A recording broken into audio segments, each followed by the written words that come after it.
what is the Teosophical Society? In my view, the Teosophical Society is an instrument to a body to help mankind. So it is not.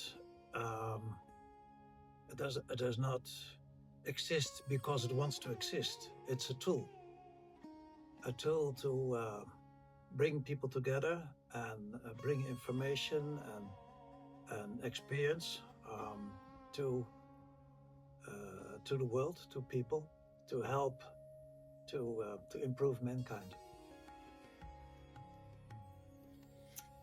And what does it mean to be a member of the Theosophical Society? Yeah, that's a good and an important question, because in my view that aspect is changing. In the past, you went to the TS for a lot of information, new concepts, but information is all over the world. You can find it on the internet. So, in order for a member to become a member, it means that you find a group of people in a safe environment to share together information, share experiences, together walk on the path of a spiritual life. So that is different. So exchange has become more important than in the past. Coming together.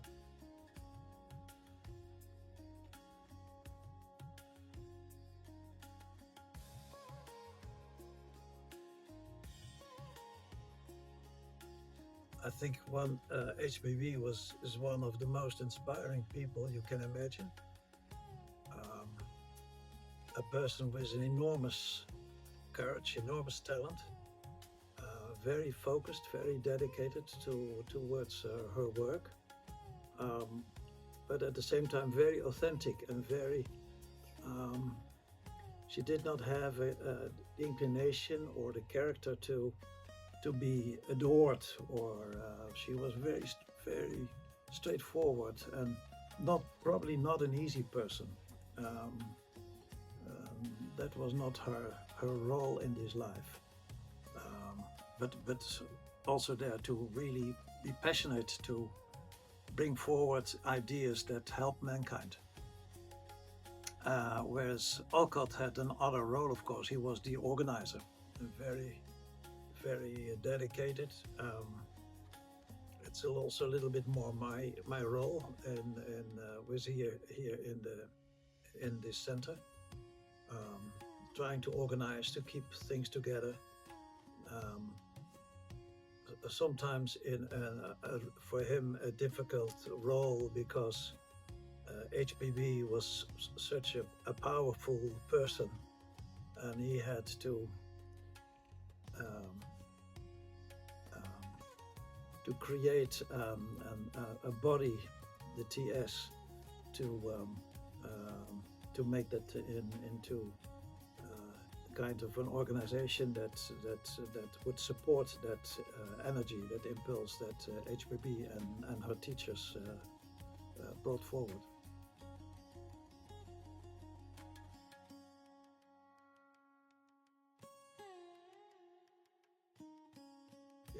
Yeah, of course, the letters themselves were never intended to be published. So it was a private dialogue with Synod. Also in a time which is so completely different from today. Communication has changed so much. So I'm very often wondering, to be honest, that if HBB and the Masters would live today, what would be their message today? What would be the task of the TS today? You may even question whether the task for the TS today is repeating what has been said 150 years ago. Probably the focus would be different on different aspects of what's required in the world. Maybe even focusing more on the challenges that we are facing as a humankind. Whereas 150 years ago, there was the effort to give an impulse to science and to spiritual life. And a lot of that either has been realized or and has been a common knowledge, like karma and reincarnation, was completely new 150 years ago, 125 years ago, and that's now common for most of the people. Having said that, I believe that still there's enormous battle towards the materialistic life that exists in our culture. So probably they would give insight in how to deal with that, to give another approach to that. Probably that would be a message these days, but we don't know, of course. Yeah.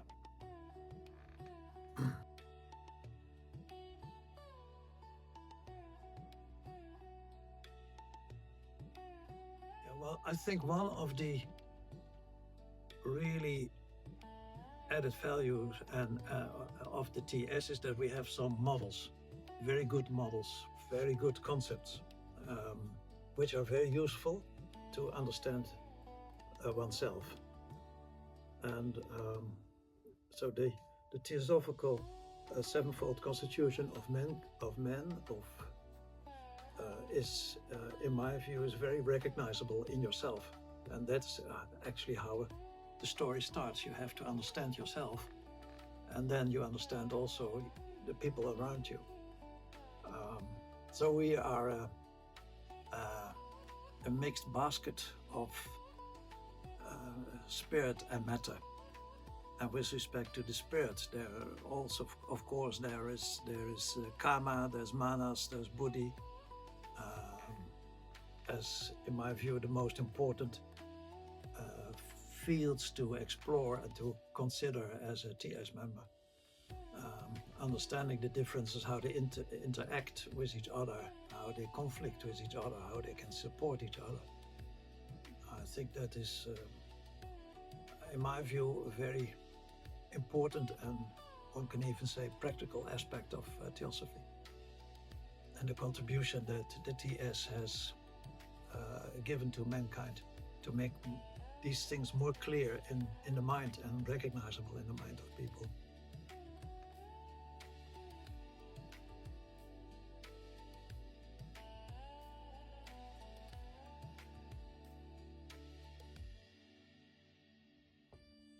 What is karma? Also a very good question.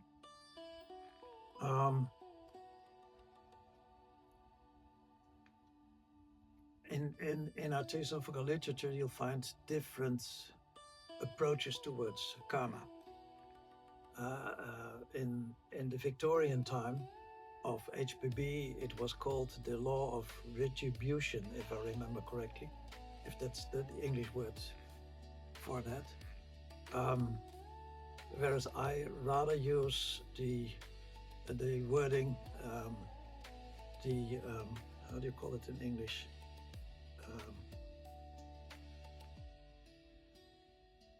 I even forgotten now in Dutch.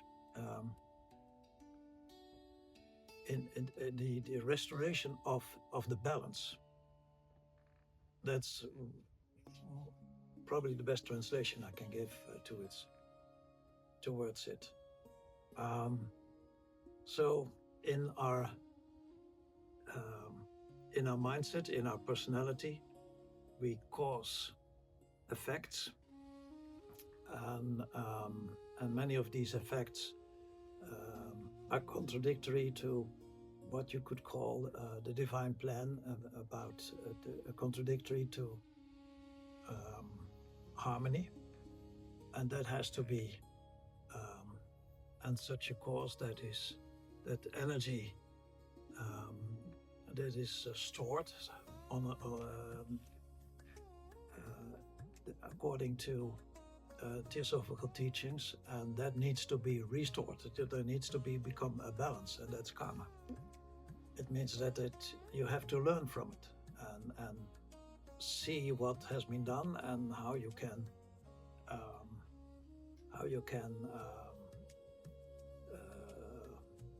correct that. To give you a good example, which is not a personal example, but an example of nations, of people.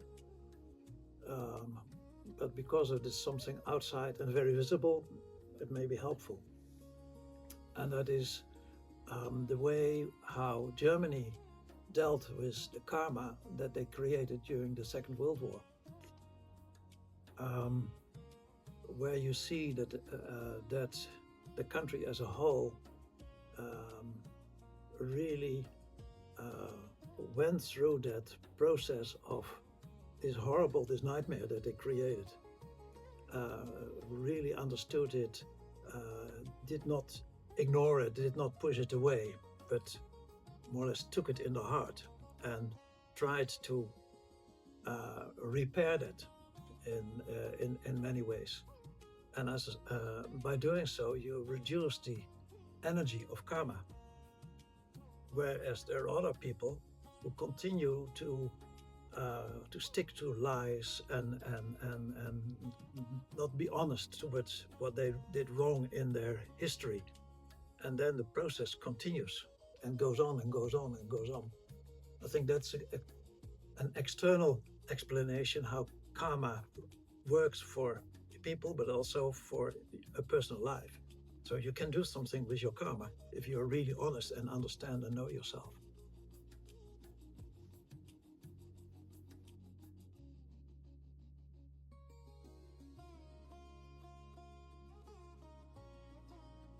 Yeah, Dharma. From what I understand, that particularly Annie Besant had a specific view on Dharma, which is the task that you have in your life, and in that respect quite related towards karma, because the task that you have in your life could,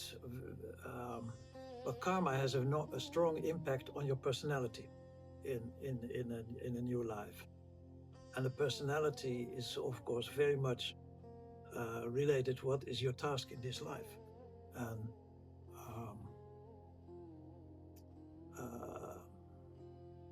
particularly there, but also with karma, you have the freedom to make choices and say, well, okay, I will understand what is my task in my life, and work accordingly, or you can fight it and then cause a lot of problems in your own life and maybe even around you. Yeah.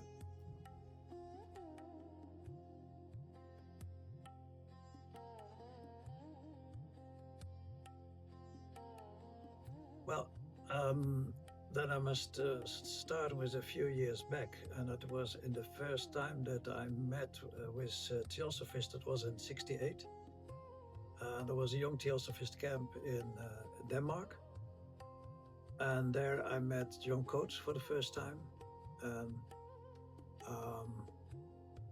and the next year, and we became great friends. John was a very inspiring person, a little bit comparable with Tim Boyd at the moment. So very open and warm and communicating and understanding what was really happening in the world. And the next year, the young Theosophist camp was with Krishnamurti in Switzerland. I didn't understand very much about Krishnamurti at the time, but for some reason he touched me. So coming back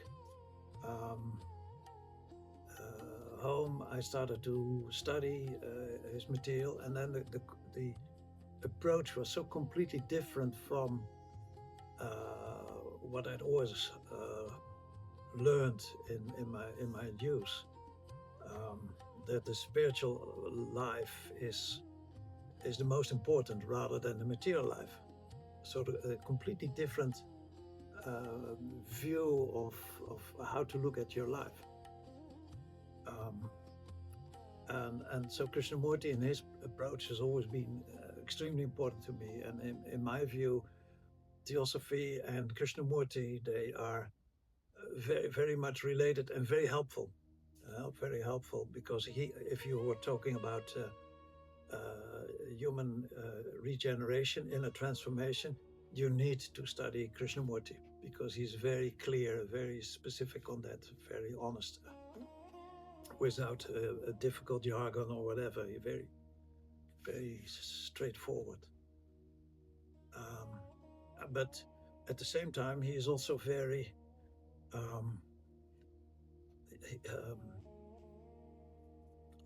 let me phrase it in a different way.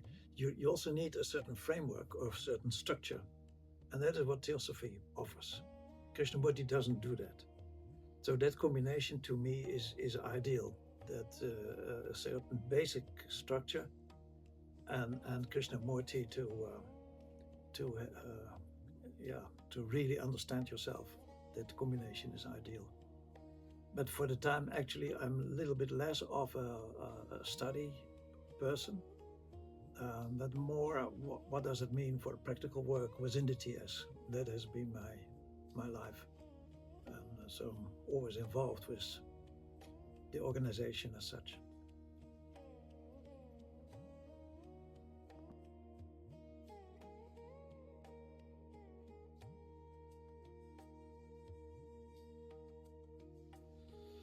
Yeah, there are two different questions. Community service, I think that actually what we do, we're not very much involved with a lot of practical community service other than what's happening in certain areas. For instance, in Adyar, a lot is done in the communities around Adyar. To give an example, the TOS is very, very much active in some countries, other countries less.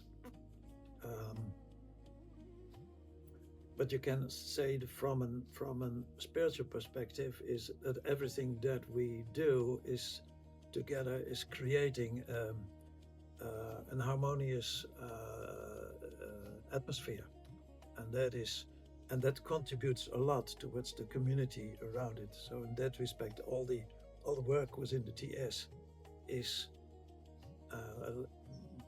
likely not visible, but it helps the community a lot. And the second part of the question, what was that again? Sorry. Is do you think that Theosophy can somehow make this world a better place? Yeah, so that is also what I included in my answer. That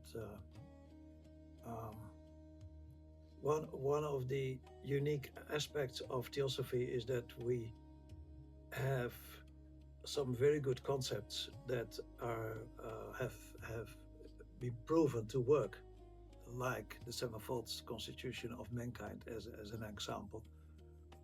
Some of the other teachings. But at the same time, we have an approach that we don't have dogmas. So we leave people completely free. And that balance of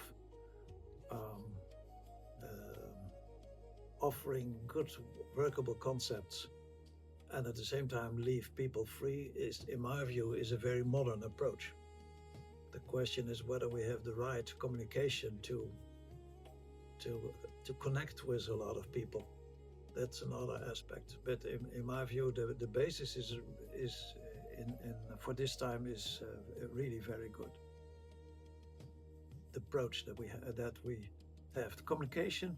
Okay, we may need to modernize that somewhat, but that's also very much in the heart of people like Tim Boyd and so to see how we can improve in that respect. Yeah.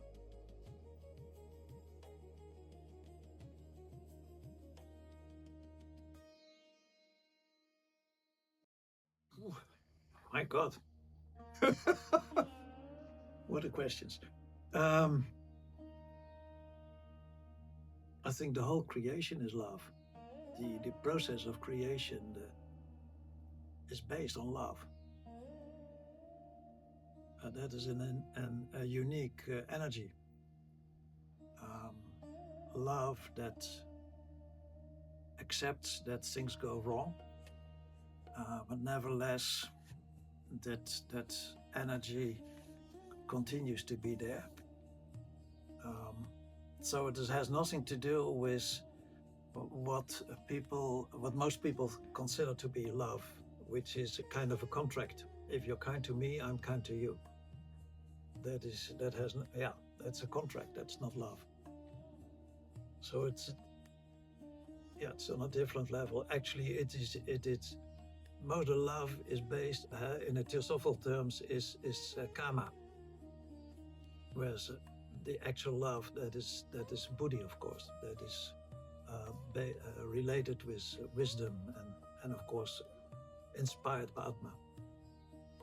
Love is related to a spiritual experience or a moment that you are really touched by beauty, like the sun going down or a beautiful tree or whatever. That's a moment that the mind stops and you are one with the creation. Then there's no barrier, and that's related with this aspect of love, in my view. No separation.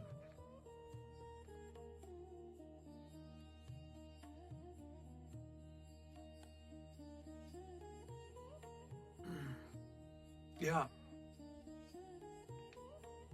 God is a product of mankind.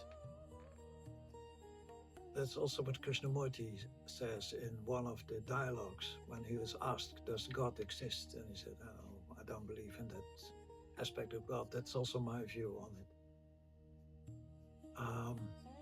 So mankind requires something which is an answer to all the insecurities and all the wonders that people have, and the need to be connected with something divine, which is a result of fears and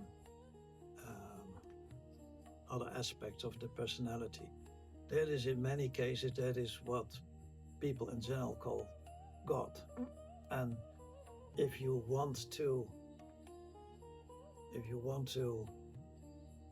that very much, and you seek that contact, an answer comes. Whether that is God or something else, that's questionable. That's something very difficult.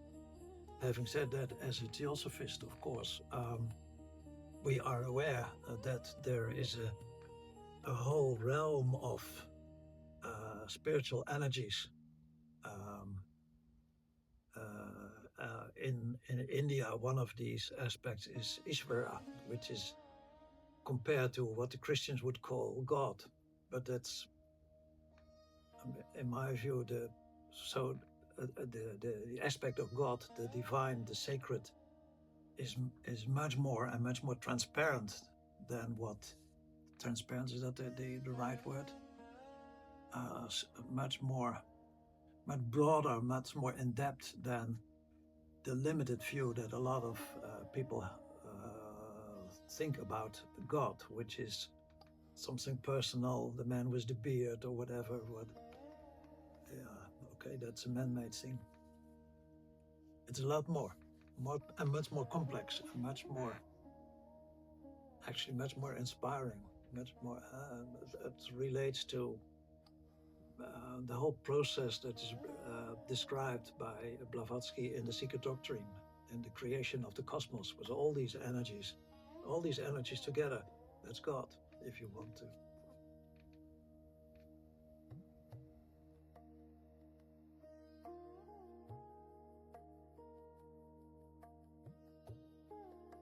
Truth. What is truth?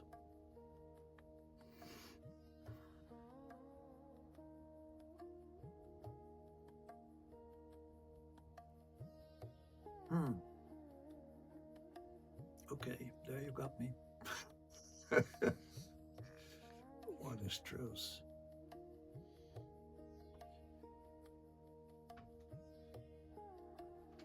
Probably it is a lot related with this aspect of what I just described with respect to God. So a much more profound view on the creation, but okay, that's one aspect of it. Having said that, what I think is very interesting and appealing to me is when Krishnamurti was asked, when do we know that you're talking truth? When what you say is true. And then that is in the Perfume of the Teachings, which is a very interesting booklet of a dialogue that he had with a very small group of loyal workers at the end of his life. And then the end of it was, the conclusion of it was, first see what has been said meets with your spiritual intuition, which is buddhi. And then go back to logic, which is manas, and see whether it makes sense. And if that combination, you both feel it's right, then you know that's right. Then you know that is truth. So, in my view, that's a very practical, more or less, approach towards what you hear and what you see. Does it meet with your spiritual intuition? And then, of course, you have to have some understanding how that works in your own personality, in your own ego. And then go back, is it logic as well? That combination. It's not, maybe not the capital T of truth, which you refer to. It's also not the small t. It's somewhere in between. But it's a very practical approach for your personal view, which I think is, at least it's helping me to, when there's a challenge, to look at these two aspects. Okay. And do you have some thoughts about with the capital T, the truth with capital T? Probably that's so much divine. It's that truth is Atma.